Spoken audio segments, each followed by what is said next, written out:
The picture you see here of two women who seem to be happy and enjoying each other's company are the picture of two murderers who together starved a 5-year-old boy to death.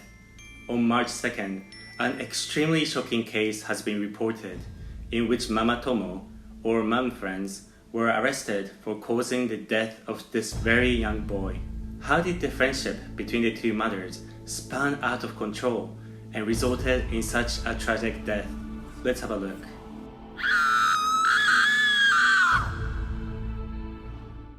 Hello world, this is Dean from Japan. For more Japanese news, make sure to subscribe to my channel. In the bonus clip, link available in the description box, I'll be talking about my experience of dealing with a person with a similar trait. It was a pretty stressful experience, but I'll be happy to share it with you guys. This case takes place in Fukuoka Prefecture, and it started all the way back in April 2016 when Rie Ikari, currently 39 years old, and Emiko Akahori, 48 years old, met each other through the same kindergarten that their children were attending.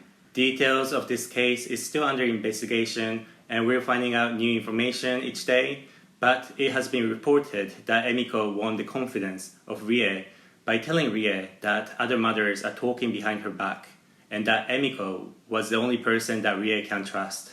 Emiko was slowly isolating Rie from the others. Things are going to get crazier from here. Rie trusted Emiko so much that Emiko managed to convince Rie that Rie's husband was having an affair.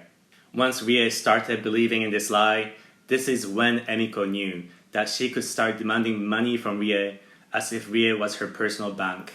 Emiko firstly asked for money by saying that she hired a detective to investigate details of the husband's affair. Needless to say, such investigations never took place because Emiko was lying about Rie's husband having an affair. Emiko was successful in making Rie pay 2 million yen, or about 18,500 US dollars, for the detective consultation fee that never took place. When Rie believed in all the lies and filed for divorce in May 2019, Emiko then started asking for even more money for a divorce settlement trial that was never taking place. Emiko even said that she had connections with an organized criminal group who will help them with the case. I am suspecting that Emiko used this lie about having connections with criminal groups to extort even more money. I imagine she said something like, the Yakuzas will take care of your problem, but if you don't pay them, they will come after you and your kids, so you have to pay them. Even though Rie was receiving about 200,000 Japanese yen per month, which is about $1,852 from such things as welfare benefit and childcare allowance, the police now believe that the total amount that Rie gave to Emiko is over 10 million yen, which is about $93,500. The money also came from Rie's savings, as well as money she made by selling her own car and borrowing from her friends to give to this vicious woman. You're not gonna believe what she did next. Emiko's lies became even more elaborate, saying that if Rie's children are fat, Rie would not be able to demand for childcare fee or compensation money during the trial against her husband. Again, this trial never took place. Emiko convinced that Rie and her 3 sons had to live frugally in order to win the divorce trial. Emiko also told that there were hidden cameras set up inside of the house to monitor Rie's behavior and convinced Rie that their mutual acquaintance was also spying on Rie. By this point, Emiko had a total control over Rie's finance and food. Rie was now absolutely brainwashed by her former friend. When Rie or her 3 sons were found to eat more food than what Emiko allowed them to eat, they were subjected to such punishments as being deprived of sleep or forced to stand outside for many hours. Rie's acquaintances noticed that Rie had lost drastic amount of weight, while the schools in which the 3 sons attended became concerned about how skinny they were. Emiko also instructed Rie on how to raise her children. When Shojiro, the youngest of her 3 sons, disobeyed, Emiko hit him and instructed Rie to not give him any food and to only give him water for 10 days. You might be wondering if a child protection service has intervened. Well, they did actually visit Rie and her family, actually for over 40 times since 2019. The schools became concerned of the children's weight loss and the neighbors had called the police. However, whenever the protection service staff members visited the house, Rie asked Emiko to also be with her, explaining that Emiko was a friend that she trusted. During the protection services visits, Emiko would also intervene and would ask the staff why they came to visit. So you can see how much Rie was psychologically manipulated and how tenacious Emiko was about controlling her. In April 2020, after months of abuse, Shojiro, just 5 years old, died from starvation. Medical reports showed that his thymus had atrophied, which was a sign that he was under severe stress, likely caused by abuse. Shojiro, at the time of death, only weighed 10 kilograms, which is half of the average weight of a boy his age. On the day that Shojiro died, instead of calling for an ambulance, Rie contacted Emiko first. 4 hours after his death, Emiko's husband called for the emergency service. Both Rie and Emiko have now been arrested. The two have been arrested for the crime of child neglect, or abandoning their duties as guardians, as referred to in the Japanese law. Rie admitted to what she had done and is now showing regret, saying that she was completely controlled by Emiko and that she should have protected Shojiro as his mother. Meanwhile, Emiko denies that she controlled or managed Rie and her family's food intake.